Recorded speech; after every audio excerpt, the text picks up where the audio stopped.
नाज़रीन, 4-5 अहम तरीन खबरें आपके सामने रखनी है, कुछ वीडियोस और तस्वीरें भी आपको दिखाते हैं जिससे तमाम तर फिल्म, तमाम तर कहानी, तमाम तर मंजरनामा आपके सामने खुलकर, बिल्कुल खुलकर सामने आ जाएगा। खैबर पख्तूनख्वा में एक उबाल है, खैबर पख्तूनख्वा की सड़कों के ऊपर एक रिएक्शन है और ये मैसिव रिएक्शन है, ये अनप्रेसिडेंटेड, ये गैर मामूली रिएक्शन है जो केपीके में इस वक्त देखा जा रहा है, महसूस किया जा रहा है, जिसकी वीडियोस सोशल मीडिया के ऊपर सर्कुलेट कर रही हैं। खैबर पख्तूनख्वा में एक अवाम का सुनामी निकल आया है और जो टकरा जाता है, यानी लाठियां, मारधाड़, एफआईआर, मुकदमात, केसेस, गिरफ्तारियां, उसके बावजूद भी इतनी मैसिव तादाद में लोग निकल रहे हैं कि लोग कंट्रोल से बाहर हो गए हैं। अगर पुलिस 100 बंदा रोकती है तो 10,000 बंदा निकल आता है। पुलिस गाड़ियां रोकती है, लोग मोटरसाइकिल पर और पैदल चलना शुरू हो जाते हैं। लोग अपनी दुकानें खुली छोड़कर अब तहरीक इंसाफ के कन्वेंशन में जा रहे हैं। अवाम की जिद है कि उरूज पर है और अवाम डिसाइड कर चुकी है कि केपीके कम से कम इमरान खान के साथ खड़ा हो गया है कि उन्होंने खान को डूबने नहीं देना।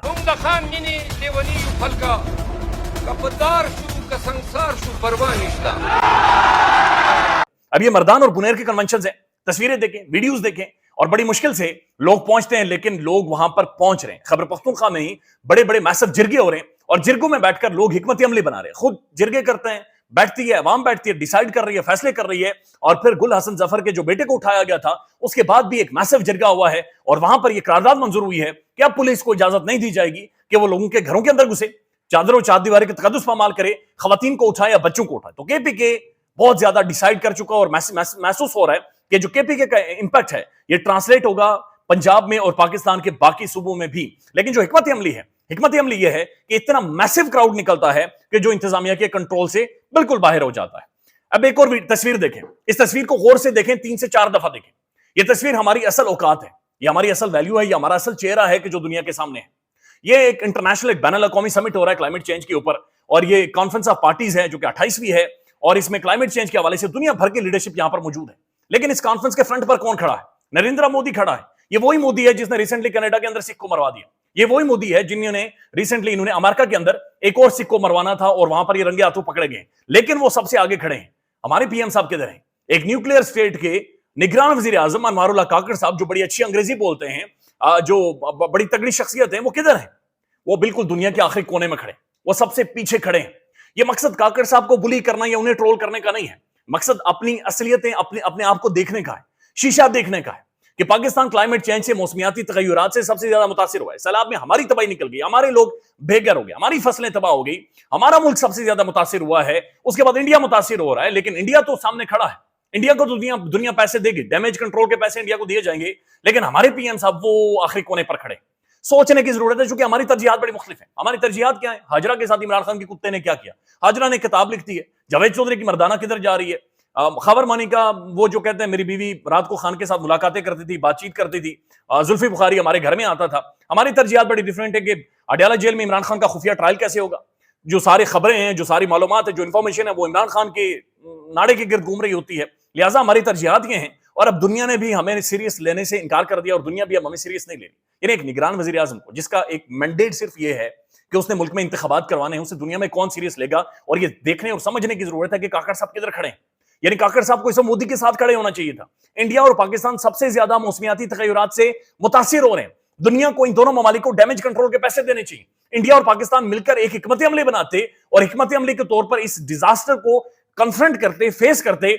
लेकिन इंडिया सामने खड़ा है और हमारे वजीर आजम साहब, काकड़ साहब उस लाइन में खड़े हैं कि जहां पर स्कूल का सबसे नालायक बच्चा भी माजरत के साथ इतना पीछे नहीं खड़ा होता जितना काकड़ साहब को खड़ा किया गया। और ये काकड़ साहब की बात नहीं है, शहबाज शरीफ साहब भी, शहबाज शरीफ साहब को भी ढूंढना, दूरबीन लगानी पड़ती थी तस्वीर में कि हमारे शहबाज साहब किधर खड़े।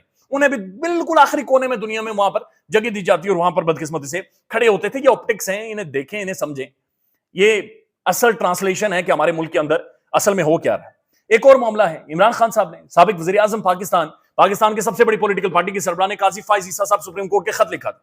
खत में खान साहब ने जो उसका मोटा मोटा खुलासा ये था कि सर हमें लेवल प्लेइंग फील्ड नहीं दी जा रही, मैं पॉलिटिकल पार्टी का सरबराह हूं, हमें पब्लिक रैलीज नहीं करने दी जा रही, हमें अवामी इज्तिमा नहीं करने दिया जा रहा, हमारे लोगों को उठाया जा रहा है, मारा जा रहा है, कुटा जा रहा है। जनाब यहाँ पर तबाही फेरी हुई है, बराए मेहरबानी काजी साहब हमें बचाएं। बराए मेहरबानी काजी साहब आपने हल्फ उठाया, वो आप सबसे बड़ी आला अदालत है, उसके जज हैं, बराए मेहरबानी हमारी मदद करें, हमें इस सारी मारधाड़ से बचाएं। लेकिन उसके ऊपर जो रद्द-ए-अमल आया है सुप्रीम कोर्ट का, वो बड़ा इंटरेस्टिंग है। प्रेस रिलीज की कुछ एक चीजें मैं आपके सामने पढ़ देता हूं। प्रेस रिलीज की टोटल 7 से 8 लाइनें, उनके अंदर जनाब लिखा गया है कि जनाब दस्तावेजात उन तक पहुंचे हैं, यानी इमरान खान साहब का लेटर पहुंचा है, लेटर जद पीले रंग के पेपर बॉक्स में पहुंचा है, यानी कि पीले लिफाफे में पहुंचा है। اور سپریم کورٹ کی ڈائری استعمال کی جاتی ہے اور دستاویزات تیار کرنے کے لیے وکیل کا نام اور رابطہ نمبر نہیں دیا گیا. بہرحال یہ ساری چیزیں لکھی گئی ہیں, لیکن جو 2 لائنیں امپورٹنٹ ہیں وہ یہ لکھی گئی ہیں, سب یہ یقین رکھیں کہ justice Qazi Faez Isa chief justice of Pakistan کو اپنی آئینی ذمہ داریوں کا بخوبی ادراک ہے اور نہ ان پر کوئی دباؤ ڈال سکتا ہے اور نہ ہی وہ جانبدار رہیں, نہ ہی وہ کسی طرح کی جانبداری کریں گے. وہ کہہ رہے ہیں کہ قاضی فائز صاحب کے اوپر کوئی دباؤ نہیں ہے اور وہ جناب کسی بھی طرح کی جانبداری بھی نہیں کریں گے. قاضی فائز صاحب سر درخواست یہ کہ دباؤ لیں. پاکستان کا ایک سب سے بڑا صحافی سر مارا گیا ارشد شریف صاحب, اس کے جو مقدمات ہیں وہ آپ کی عدالتوں میں پڑے ہوئے ہیں. عمران ریاض خان پاکستان کی سب سے بڑی آواز سر بند کی گئی ہے, برائے مہربانی دباؤ لیں. تحریک انصاف اور پاکستان کی خواتین جیلوں کے اندر 6 ماہ ہو گئے ہیں, ان کی فیملیز تباہ ہو گئی ہیں, بچیاں ان کے برباد ہو گئی ہیں, ان کے بیٹے بچے ذہنی مریض بن گئے ہیں. قاضی فائز عیسیٰ صاحب برائے مہربانی تھوڑا سا دباؤ لیں. قاضی صاحب ان چیزوں کو دیکھیں. ایک پولیٹیکل پارٹی کو آپ کے سامنے ختم کیا جا رہا ہے, ایک پولیٹیکل انجینئرنگ کی جا رہی ہے, لیکن قاضی صاحب کی طرف سے جو جواب آیا ہے وہ جواب بڑا مختصر ہے کہ جو خط آیا تھا وہ زرد پیلے لفافے کے اندر تھا.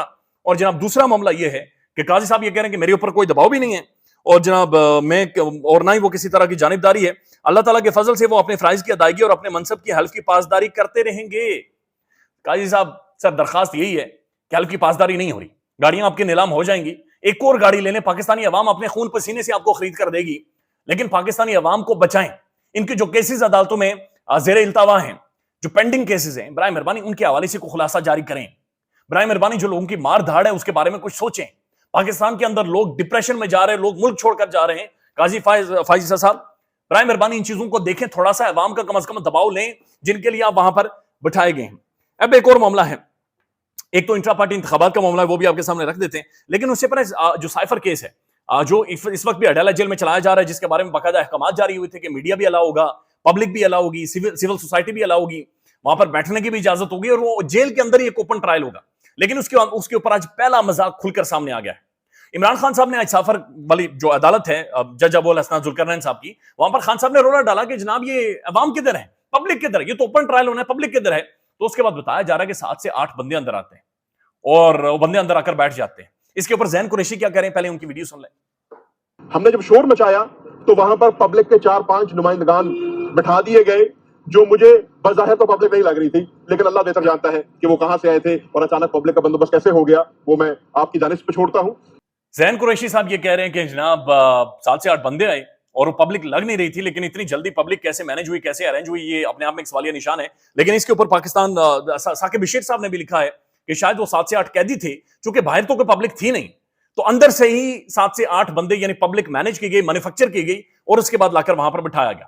پھر صحافیوں کی موجودگی نہیں تھی, بلکہ 2-3 صحافیوں کو بڑی مشکل سے رولا ڈالنے کے بعد اجازت دی گئی, جو اندر گئے, اور عمران خان صاحب کو ان صحافیوں سے ملاقات کرنے, بات کرنے کی بھی اجازت نہیں تھی, بلکہ ججز کو عمران خان صاحب صرف جج سے بات چیت کر سکتے تھے. تو سائفر کیس ایک مذاق بنا ہوا ہے. اس کے اوپر عمران خان صاحب کی بہن علیمہ خان صاحبہ نے باہر آ کر گفتگو کی ہے اور یہ اہم ترین گفتگو کی ہے. انہوں نے کہا کہ جی 3 چینل کے لوگ اندر آئے تھے, صحافی اندر آئے تھے, انہوں نے کھڑے ہو کر کہا کہ جج صاحب باقی صحافی باہر کھڑے ہیں, انہیں برائے مہربانی بلائیں. اس کے بعد انہوں نے کہا کہ عمران خان صاحب کے اوپر جو دفعات لگی ہیں ان میں سزائے موت بھی ہو سکتی ہے, لیکن مسئلہ یہ ہے کہ ایک عدد ڈونلڈ لو, جس کا میڈیا میں نام بھی نہیں لیا جاتا اور میڈیا کو نام لینے کی اجازت بھی نہیں ہے, ڈونلڈ لو اس وقت کدھر ہے.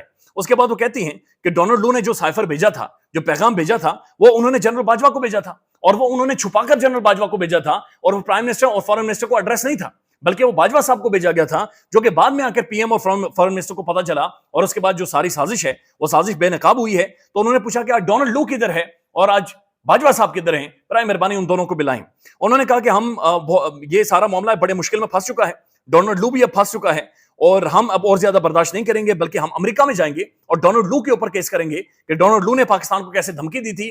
ڈونلڈ لو اس وقت اپنی نوکری بچا رہا ہے, باجوہ کدھر ہے, باجوہ بھی آ کر جواب دے. یہ لندن پلان ہے جس پر کام کاج ہو رہا ہے, اور لندن پلان کا مقصد یہ تھا کہ عمران خان کے اوپر کیسز بنانے ہیں, عمران خان کو سزا دینی ہے, تحریک انصاف کو ختم کرنا ہے, اور میاں نواز شریف کے کیسز تمام تر معاف کر کے جھاڑ کر انہیں پاکستان کے اندر لے کر آنا ہے اور انہیں کلین چٹ دینی ہے. ساتھ ساتھ پاکستان کے اندر لوگ اب باقاعدہ سے یہ کہنا شروع ہو گئے کہ پاکستان کے اندر انتخابات نہیں ہوں گے, چونکہ حبیب اکرم صاحب جو سروے کر رہے ہیں ان سروے سے یہ واضح ہو رہا ہے کہ عوام 80% خان کے ساتھ کھڑی ہے, لہٰذا یہ انتخابات نہیں کروائیں گے. پاکستان میں اس وقت سب سے بڑا مسئلہ بولنے کا ہے. پاکستان میں بولنے نہیں دیا جاتا, زبانیں کھینچ لی جاتی ہیں, ڈر ہے, خوف ہے, ٹیرر ہے.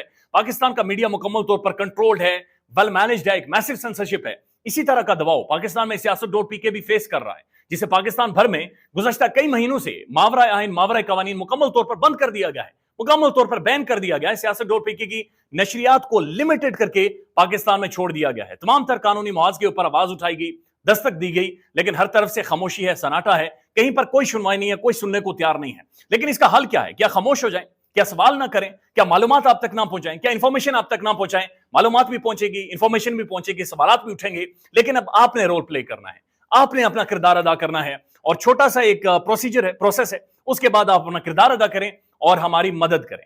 पहले आपने ये करना है कि हमारे यूट्यूब चैनल को सब्सक्राइब करना है, उसके बाद ज्वाइन के बटन के ऊपर जाना है, क्लिक करके हमारा मेंबर बनना है। या फिर दूसरा ऑप्शन ये है कि आपने वीडियो की डिस्क्रिप्शन में जाना है, वहां पर पैट्रियन का लिंक मौजूद होगा, उस लिंक के ऊपर क्लिक करें और हमें सपोर्ट करें, हमारा हिस्सा बने, हमारी ताकत बने। ख्याल रखिएगा। अल्लाह हाफिज।